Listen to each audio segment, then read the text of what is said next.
Hey Victoria, I'm going to read your energetic signature. So when I went into your energy field, I saw a fox and it went by super fast. And foxes in shamanism are representative of being very clever, very intelligent, but then also finding workaround. So I started following this fox who was like running very quickly, and I looked back to see why he was running, like if there was something chasing him, and in fact there was. Okay, so it was this big giant rock golem. Not like Gollum from the Lord of the Rings, but it's a type of inanimate object that has been brought to life and almost made human-esque, and it was chasing the fox down.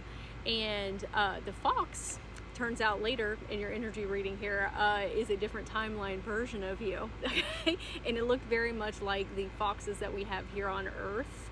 And it was probably presenting that way so that I would get the shamanic messaging from it. But I asked the fox, like, hey, why are you running away from this? And he wouldn't answer me. Okay. And then I asked the golem behind me, why are you chasing them? And he wouldn't answer. And everybody was just kind of like in a panic. And I said, okay, you know what? And I held my hands up and I stopped both of them, like almost like suspended them in air. And I walked over and asked both of them again, and they didn't want to say anything. So I said, okay, well, I'll just figure it out myself, because your higher self gave me permission to do that. Okay, I'm not one to like step on anybody's autonomy or anything, but because it's a facet of you, your higher self is like, yeah, that's okay. So I touched both of them like on the forehead right here. And then I realized that the golem was just symbolic of something. So you in this incarnation have hurt somebody in some type of way. That could mean a lot of different things, okay? But just hurt somebody, not necessarily kind of on a deep level, but it hurt you hurting this person on a deep level. And so if you want to pause this video, you can. Whatever just came up in your subconscious or is about to come up in your subconscious about who that person is probably who your higher self is referring to. And the golem in this case was the guilt that you have been carrying with you through the years, and it had like amassed into this big being. So that is something that you are still carrying around in your heart space, which is needing to be worked on and released. And sometimes that's easy, okay, when we're consciously aware of it, and maybe you have been, but when we do bring awareness to these things, and that, hey, they might still be a little bit taxing on us, that's when we can sit with that medicine a little bit more intentionally, and maybe even work on it with this past version of you who was in that situation to begin with, because you are a new higher self now with different tools and resources and different levels of understanding. So maybe you need to sit down with her and say, hey, I'm not holding any ill will towards you. Okay, we were a different person then. we just traverse through life differently now. Okay, so a lot of that guilt that we're holding on to, like, that is just keeping us tethered to these past identities that we no longer need to subscribe to. Like, how can I help you, this past version, release those things? I was asking your current energy body if she had anything else that she wanted to show me or for us to work on, and she said, yeah, but I need a code word. And I was like, okay, like spies? And she said, no, like if things get too heavy or intense, that we can stop looking at them. And so what I was inferring from that was that something that you're currently working on is the fear of letting people in and perceiving things that are very close to you, like very intimate things, which can sometimes be pain and trauma, but it can also be, you know, just different facets of self. And I said, okay, totally, we can do that. Okay, I'm not going to pressure you to talk about anything if you don't want to. And she said that she wanted the code word to be waffles. And I was like, okay, got it. And I think me being understanding about that and showing a lot of compassion and being like, yeah, that's totally fine with me, immediately she trusted me. And she was like, okay. And I know we've done a reading before, okay, with each other.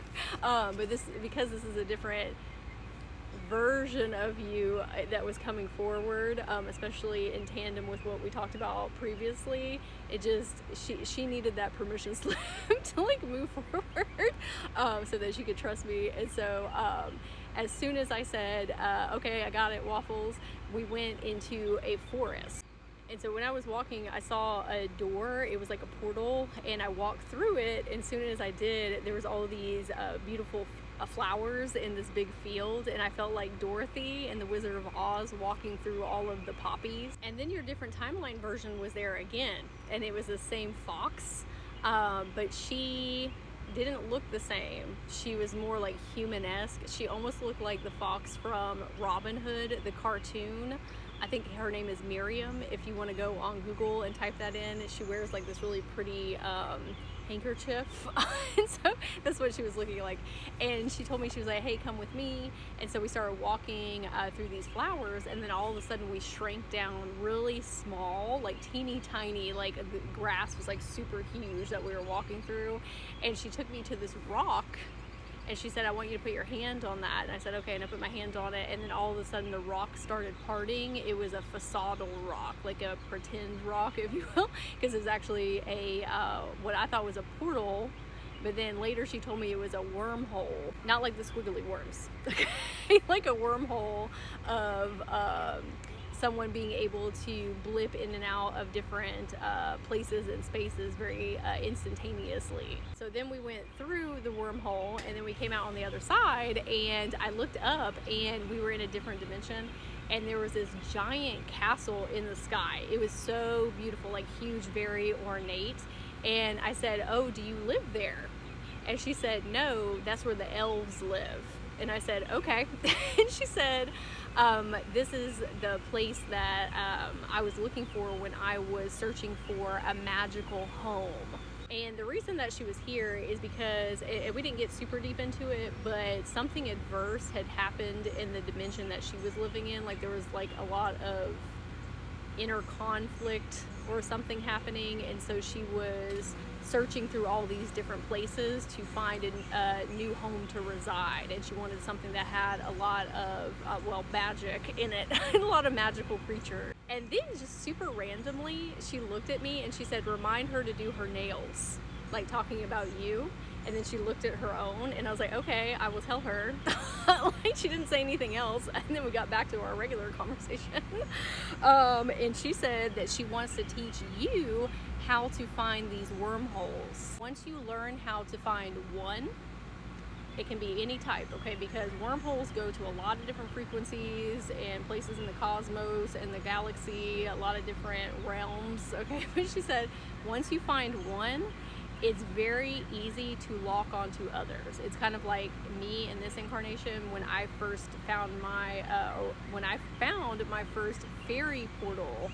Then I could spot them very easily everywhere. Okay, so she's like, hey, I would love to mentor you with this. And the reason that she wants to help you is because she said that you have been trying to find your origin places, okay, like your home spaces from different timelines, like where you came from.